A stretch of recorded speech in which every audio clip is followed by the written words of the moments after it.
Welcome to the big story. Department of Science and Technology Secretary Renato Solidum Jr. Good evening, Secretary. Welcome to the show. Good evening, Sis. First of all, Secretary, I'd like to talk to you about the unique tectonic setting of the Philippines that we've been, hit by successive quakes. In Bogo, for instance, it's a newly discovered fault. Can you talk to us about that? Well, essentially, the newly discovered fault was named Bogo Fault. But in reality, if you look at the motion of islands in the Philippines, Bohol and northern Mindanao is moving north. Negros Island is moving southeast, and the Philippine Sea is pushing somewhat unrelated towards the west. So essentially, Bohol and Negros and Cebu are actually being pushed together. And so the stresses on Cebu has been accumulating. In 2012, there was a magnitude 6.9 earthquake in Negros, 7.2 the following year in Bohol, and in 2017, magnitude 6.5 in Leyte. So the faults identified previously in Cebu, just like Bogo Bay Fault, has not moved since the Spanish time. So it happened that it is now the time essentially where stress has built up that it has to be released through the movement of the fault, the Bogo Bay Fault. And that 5.8 magnitude aftershock is almost, would that be considered an aftershock, or is that another earthquake? Aftershocks are considered events that are triggered by the main shock, which was 6.9. And typically, these are of magnitude 1 unit in order. So we were expecting a magnitude 5.9 aftershock out of the Cebu earthquake, which was 6.9. And so now we come to the Davao Oriental and twin quakes, not related at all to what's happening in Cebu, Bohol, and Negros. You're saying that's the area where the faults are located.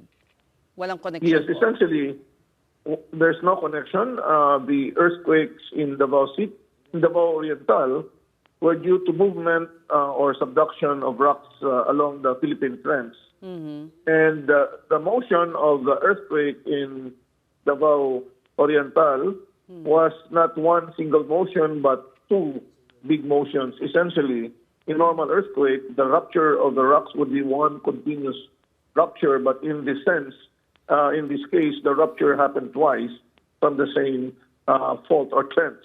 And so we call it a doublet because it cannot be called an aftershock. It was very close to the magnitude, which was 7.4. What happened was 6.8. So we call it doublet. In essence, some faults move in several segments or several cycles and not continuous. And it happened in 1992. The same doublet also happened offshore of Manay in Davao Oriental. Is that rare? Twin quakes? Is that a rare occurrence? Oh, well, it's not common. Yeah, it's rare, but essentially this is caused by asperity or blockage as the fault will move. No, if a sliver of a big rock is lodged in between the fault, then the motion will not be continuous. Or if the fault bends, then the motion does not really continue throughout the whole length of the rupture, but sometimes would stop for a while. The earthquake in Bogo was shallow, so which caused... Correct. And then how would we differentiate what happened in Bogo from the twin quake in Davao Oriental, the movement? Sir. Okay, yes. Well, essentially, if you look at the damage caused by the Cebu earthquake and the doublet in Davao Oriental, the Cebu earthquake was more damaging despite the fact that it was of magnitude 6.9, but the energy of the quake was felt at the surface simply because the depth of the quake was so shallow at 5 kilometers, and the epicenter was near the land. On the other hand, the Davao Oriental earthquakes were offshore, and the depth was more than 20 kilometers. So essentially, the energy which traveled from the sea to Davao Oriental, was much absorbed by the rocks and quite diminished, so the intensity was not that damaging. Well, Secretary, I understand the PHIVOLCS does record at least 30 earthquakes every day, and that's normal. But I think what's alarming a lot of people is that the intensity is much higher now. You're feeling it also in different parts of the country, from Zambales to La Union, Cebu, and now Davao. But is this all part of a normal seismic activity, or are you noticing a pattern that could lead to a bigger earthquake? Okay. Since the faults are not directly related at all, and the occurrence of one earthquake or the movement of one fault does not trigger the other, did not trigger the others, therefore there is no pattern.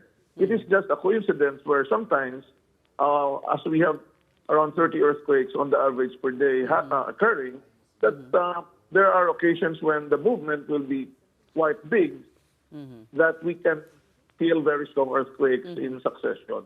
So it's just normal.